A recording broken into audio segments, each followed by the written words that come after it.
আজকে আমরা এসেছি পাবলিক মানুষ যারা প্রত্যেকটা মানুষ প্রত্যেকটা আমাদের শিক্ষক সমাজ শুধু সমাজ সবাইকে আমরা একটাই আনতে হবে যে আন্দোলন কোন জায়গায় পৌঁছাতে পারে সে কিন্তু আমাদের রাজ্য সরকার সেটা দেখতে পাবে। এই শিক্ষক এই শিক্ষিকা এই শিক্ষাকর্মী যদি তেল গরম খেয়ে যদি আন্দোলন নিয়ে যায় তাহলে এই আন্দোলন কিন্তু প্রশাসনের রক্ষা করতে পারবে না। আজকে আমরা বুকের জ্বালা নিয়ে আজকে রাস্তায় দাঁড়িয়েছি, সকাল থেকে না খেয়ে কালকে স্কুলে গেছিলাম, চোখের চোর ফেলে দিয়ে আজকে এসেছি। সেই চোখের চোরের দাম কে দিলে আমাদের? 6 বছর 7 বছর ধরে চাকরি করার পর আজকে আমাদেরকে অযোগ্যতা হয়েছিল। একজন ভাই আমাদেরকে হ্যান্ডিক্যাপ নোটিশে দাঁড়িয়ে আছে, আজকে রাস্তায় দাঁড়াতে পারছে। তাদের কি দোষ করেছে তারা? কালকে কার অপরাধে শাস্তি আমরা পেলাম? কালকে আমরা পরীক্ষার হলে পরীক্ষার গাছ দিয়ে উঠে ছাত্রের সামনে শিক্ষক শিক্ষিকারা কান্নাকাটি করতে করতে স্কুল থেকে বেরিয়ে আসছে। ইন্টারভিউ দিয়ে চাকরি পেয়েছিলেন, মহামান্য সুপ্রিম কোর্টের বিচারপতি এলমে আচরে আমাদের চাকরিটা কেড়ে নিয়েছেন। এখন বলার উদ্দেশ্য একটা কথাই, যে যারা যে সকল শিক্ষক শিক্ষিকাগণ বিভিন্ন বিদ্যালয়ে পড়াশোনা করিয়েছেন এতদিন ছাত্রদেরকে নৈতিকতার শিক্ষা দিয়েছেন, মূল্যবোধের শিক্ষা দিয়েছেন, তাদের হাত থেকে চক ডাস্টারটা কেড়ে নিলে সভ্যতাকার দায় কিন্তু আমাদের উপর থাকবে না। এইটুকু বলে দিতে চাইছি। আমরা আজকে শুধু ট্রেলার দেখাচ্ছি, আমরা সভ্যতাকার দায় আমাদেরকে নিতে হবে, কেউ বলেনি। আমরা এই সমাজের বুকে সভ্যভাবে বাঁচতে চেয়েছিলাম। আমরা সমাজের মেরুদণ্ড হয়ে সমাজের যে সকল ছোট ছোট বাচ্চা ছেলে মেয়েরা তারা তো সমাজে মাথা উঁচু করে বাঁচতে পারে, এই সমাজ ব্যবস্থাটাকে টিকিয়ে রাখতে পারে, তার দায়িত্ব আমরা কাজে তুলে নিয়েছিলাম। আমাদের কি ভুল ছিল? আমাদের কি দোষ ছিল?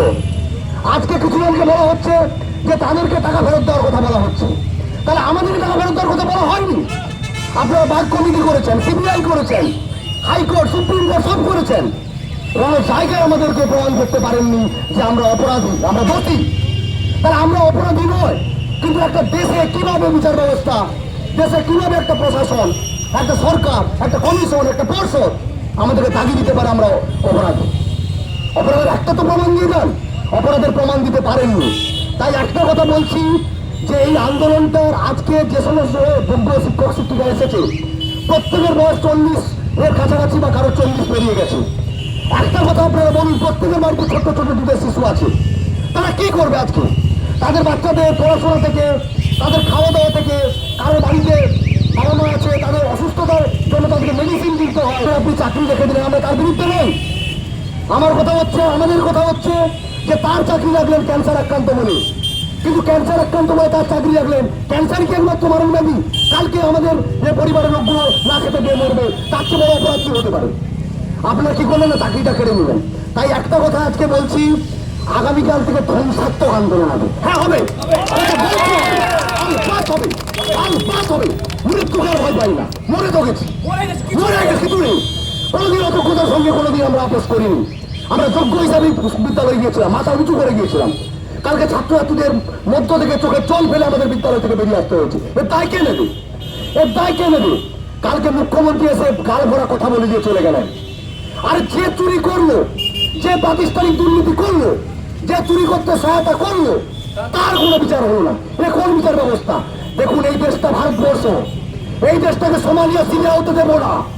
এটা সিরিয়ার বিচার ব্যবস্থার চেয়েও খারাপ হচ্ছে। একটা কথা বলে দিলাম, ভয়ঙ্কর লং মার্চের ডাক দেবো, ভয়ঙ্কর আন্দোলন হবে। পরিবার সমেত নামবো রাস্তায়। আজকে হুঁশিয়ারি দিয়ে বলে গেলাম, সবার পরিবার, এই 18,000 শিক্ষকদের সকলের পরিবার নিয়ে আমরা রাস্তায় নামবো। দেখবো প্রশাসনের বুদ্ধিদারী প্রশাসন তাদের লাঠির আঘাত দিয়ে আমাদের কি করে। সমাজ ব্যবস্থা দেখবে যে শিক্ষকদের উপর লাঠির আঘাত নেমে এসেছে। তাই একটা কথা বললাম, যে এটা আপনাদের মাধ্যমে, সংবাদ বন্ধুরা অনেকে আছেন, সংবাদ মাধ্যমে বিভিন্ন প্রতিনিধিরা আছেন, আপনাদের মাধ্যমে আমরা একবারে সর্বোচ্চ বিচারালয় থেকে শুরু করে রাজ্যের প্রশাসনিক প্রধান, রাজ্যের সাংবিধানিক প্রধান, দেশের সাংবিধানিক প্রধান, দেশের প্রশাসনিক প্রধান, সবার কাছে একটা বার্তা পৌঁছে দিতে চাই আপনাদের মাধ্যমে, যে আজকে পশ্চিম মেদিনীপুরের মাটি, একটা কথা মনে রাখবেন, এই মেদিনীপুরের মাটি এটা আমাদেরকে তো পরিস্থিতি বাধ্য করেছে। কেউ তো রাস্তায় থাকার কথা না, আমাদের থাকার কথা ছিল স্কুলে। আমরা বিদ্যালয়ে ছাত্রছাত্রীদের তো পড়ানোর সময়, এই টাইমটা তো স্কুলে থাকার সময়। এখন আবার স্কুলে ফার্স্ট সেমিস্টার পরীক্ষা চলছে প্রত্যেকটি স্কুলে। সবচেয়ে লজ্জার বিষয়, কালকে আমরা বিদ্যালয় থেকে কাঁদতে কাঁদতে বেরিয়েছি ছাত্রছাত্রীদের সামনে থেকে, তখন অলরেডি পরীক্ষা শুরু হয়ে গেছে। আমাদের কাছে খবরটা পৌঁছায়নি, মর্মান্তিক খবর। তাই একটা আপনাদের মাধ্যমে পৌঁছে দেওয়ার কথা যে আমরা কোনো গাল ভরা কথা শুনতে চাই না। আমরা যোগ্যতা মেধার ভিত্তিতে আমরা শিক্ষকতার মতো মহান প্রফেশনে এসেছিলাম, ছাত্রছাত্রীদেরকে পড়ানোর মতো গুরুদায়িত্ব কাঁধে নিয়েছিলাম। তো আমাদেরকে ওই জায়গায় আবার মাথা উঁচু করে ফিরে দাও। আর কতটা লজ্জায় মুখ ঢাকবে এই বাংলা, একটু বলতে পারেন? যে কোনো উৎকোচ উপঢৌকন কিন্তু আমরা দেইনি, কোনো নেতা মন্ত্রী শান্তির কাছে যাইনি, কোনো দালালের খোঁজ করিনি, আমরা বইয়ের খোঁজ করেছি। আমরা যে সাবজেক্ট সে পড়ে সে মেধার প্রমাণ দিয়ে সে চাকরি করেছে। তাহলে আজকে যে পরীক্ষায় আমরা শুনেছি যে আমাদের দেশের বিচার ব্যবস্থায় একজন নিরপরাধ যেন কখনো সাজা না পায়, এই সুবৃহৎ গণতান্ত্রিক দেশ, এটা গর্ব করি আমরা ভারতবর্ষকে নিয়ে। কিন্তু সেখানে কি বিচার এসে স্বাধীনতার পরে দেখাতে পারবে যেমন একটা বিচার হয়েছে? তাহলে এই জায়গায় দাঁড়িয়ে আমাদের এখন পথে নামতে হয়েছে। এরপরে আমরা পরিবার নিয়ে পথে নামবো। পরিবার তো পথে নেমে গেছে অলরেডি। আমরা কি খাওয়াবো? আমার বাড়িতে 4 বছরের শিশু আছে, তার মুখে কাল থেকে কি খাওয়া তুলে দেবো? আর কিভাবে আমরা এডুকেশন দেবো? আমরা দেখুন, আমরা একটা স্বশাসিত সংস্থার মধ্য দিয়ে পরীক্ষা দিয়েছি। তাহলে সেই স্বশাসিত সংস্থা স্ট্যাচুটরি বডি, তারা তাদের কাজ করেছে কি করেনি, রাজ্যের প্রশাসনিক প্রধান কাজ করেছেন কি করেনি, রাজ্যের সুপ্রিম কোর্ট কি পেয়েছেন কি পাননি, আমরা সেসব বলছি না। কিন্তু আমাদের একটা কথা হচ্ছে, দুর্নীতি যে করছে তাকে ধরাও, তার মাথাকে ধরাও, আমাদের কোনো অসুবিধা নেই। কিন্তু যারা দুর্নীতি করলো না, তাদেরকে টাকা ফেরতের কথাও বললো না, তাহলে প্রকারান্তরে একটা পরস্পর বিরোধী কথা হয়ে যাচ্ছে যে আমাদেরকে টাকা ফেরতের কথা বলেনি তো। তাহলে আমাদেরকে বাদ কমিটি রিপোর্ট থেকে শুরু করে সিবিআই থেকে শুরু করে দেশের সর্বোচ্চ ইনভেস্টিগেটিং এজেন্সি, তাহলে সর্বোচ্চ ইনভেস্টিগেটিং এজেন্সি দিয়ে একবারের জন্য প্রমাণ করা গেল না, তাহলে তো বলতে হয় যে সিবিআই কোনো যোগ্যতা নেই। আমরা যোগ্যতা আছে, আমাদেরকে স্কুল থেকে কেড়ে নেওয়া হলো, অথচ কারোর কোনো দোষী হলো না, কারো কোনো শাস্তি হলো না। অবিলম্বে আমাদেরকে বিদ্যালয়ে প্রতিষ্ঠানে আমাদেরকে মাথা উঁচু করে ফিরিয়ে দেওয়ার ব্যবস্থা করো। হ্যাঁ, একদম ভয়ঙ্কর আন্দোলন হবে, কারণ পেটে টান পড়ে গেছে। কারণ একটা কথা হচ্ছে, আমরা সমাজে ভদ্রভাবেই বাঁচতে চেয়েছি, কারণ শিক্ষকতার মতো মহান প্রফেশন হয় না। কারণ একটা কথাই মনে দিই, পৃথিবীতে দুটো প্রফেশন আছে, একটা হচ্ছে শিক্ষকতা। সেই শিক্ষকতার মতো মহান প্রফেশনে যুক্ত থেকে যদি আজকে আমাদেরকে রাস্তায় নামানো হয়, এর দায় কার? এর দায় তো আমাদের নয়। আমরা তো পরীক্ষা দিয়ে পেয়েছি, আমরা পরীক্ষা দিয়ে পাইনি তেমন নয়। কাল থেকে বাচ্চার দিকে মুখে চোখ তুলে তাকাতে পারছি না। আজকে আমাদের ছাত্রছাত্রীরা তারা জানতে পারছে সমাজের কাছে কি পরিগণিত করা হলো, যে আমাদের শিক্ষক শিক্ষা যারা এতদিন পড়িয়েছেন তারা হচ্ছে দুর্নীতিগ্রস্ত। কিন্তু একটা প্রাতিষ্ঠানিক দুর্নীতি যারা করলো, যাদেরকে দিয়ে করানো হলো, তাদের কিছু হলো না, আমরা দুর্নীতি না করে আমাদের চাকরি চলে যাবে, এটা কি ধরনের বিচার? আমাদের রাস্তায় নেমে দেখুন, পথেই আমাদের নামতে, আমরা কোথায় যাব? আমাদের পরিবার নিয়ে পথে নামবো, যে আমরা অপরাধী, অন্তত অপরাধীর একটা নমুনা দিয়ে যায়। আর এদেশে তো বিচার ব্যবস্থায় শুনেছি অপরাধীকে তার বলা হয়, যে অপরাধ কি করেছে সেটা বলে দেওয়া হয়, ফাঁসিতে চড়ানো লোকে বলা হয় যে অপরাধটা করেছে। এ তো ভয়ঙ্কর অবস্থা হচ্ছে। এই দেশে কোন দেশে বসবাস করি? বাসস্থান উপযুক্ত কি দেশটা? এটা তো প্রশ্ন এসছে মনে আমাদের। একদম যোগ্যতা, আমরা পরীক্ষা দিয়ে রিটিন পরীক্ষা দিয়েছি, ইন্টারভিউ দিয়েছি, প্যানেল হয়েছে, কাউন্সিলিং হয়েছে, তার মাধ্যমে বিভিন্ন বিদ্যালয়ে আমরা গেছি। বাগ কমিটি রিপোর্টে নাম নেই, সিবিআই এর কোনো নাম নেই, কোনো স্ক্যানারে কোনো কিছুই পেলো না, দুর্নীতির কোনো গন্ধই পেল না। আমার নাম কৃষ্ণগোপাল চক্রবর্তী, আমার দেউলি কলসপাড় রামকৃষ্ণ বিদ্যালয়।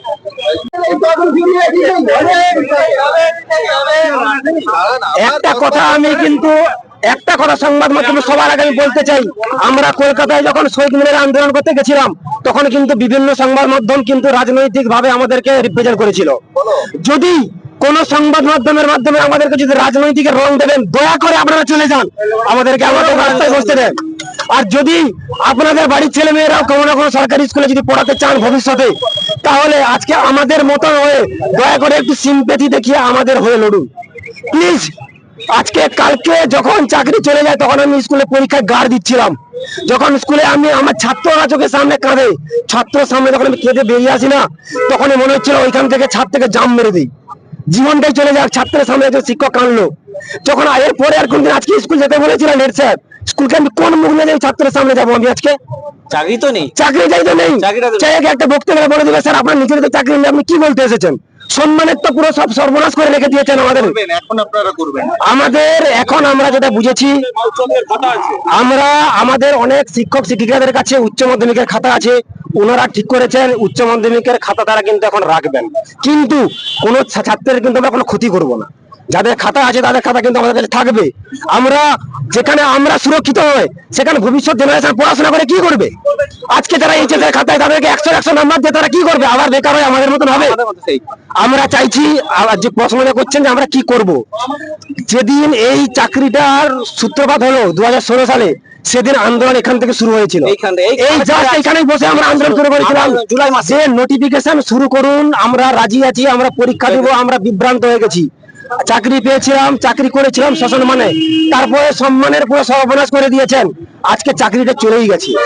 আজকে এই জায়গাতে মেদিনীপুরের কালেক্টর মোড় বিপ্লবের স্থান, যেখান থেকে আজকে আমরা সূত্রপাত করে দিয়ে গেলাম। যদি আমাদেরকে চাকরিতে সসম্মানে না ফেরত দিতে পারেন, মেদিনীপুরের মাটি থেকেই নতুন বিপ্লবের তৈরি হবে, যে বিপ্লব স্বাধীনতা সংগ্রামের থেকে ভয়ঙ্কর হতে পারে। আমি ইউনিভার্সিটির ফার্স্ট ক্লাস ফার্স্ট, যে মাথা নিয়ে আমি অঙ্ক করেছিলাম, সেই মাথা নিয়ে যদি আমি কোনো খারাপ কাজে যদি নিযুক্ত হই, আমাকে কিন্তু সামলাতে পারবে না কোনো সরকার। সত্যি কথা বলে দিচ্ছি, এটা আমি যেই হাতে আমি কাগজ পেনে আমি অঙ্ক করেছি, সেই হাতে আমি যদি বোম বানাতে পারি, পারবে তো রাজ্য আমাকে আটকাতে, আমার মতন এত স্টুডেন্টকে? কিন্তু এটা আমার আমার দুঃখের কথা। আমি আমার ফিউচার জেনারেশনকে ভালো করার জন্য এটা কোনোদিন করবো না। আমার পেটে শিক্ষা আছে, আমি নেতা মন্ত্রীর মতো অশিক্ষিত মূর্খ নয় যে হাতে পেনের শিক্ষা দিয়েছে সেই মতো বোম বানাবো। সুপ্রিম কোর্টের যে রায় দিয়েছেন, সুপ্রিম কোর্টকে তো সম্মান জানাতেই হবে, কিন্তু সুপ্রিম কোর্টের যে রায় দিয়েছেন তাতে আমরা একজন যোগ্য শিক্ষক আমরা কিন্তু কোনো সৎ আমরা কোনো তাদের রায় দেখতে পাইনি। মানে পরিষ্কার কথা আমাদেরকে বঞ্চিত করেছেন। যেখানটাতে বারবার একটা কথা বলে দিলেন, যারা বাইরের যারা একজন ক্যান্সার পেশেন্ট তার থাকবে চাকরি, যারা অন্য জায়গা থেকে এসছে তাদের চাকরি থাকবে।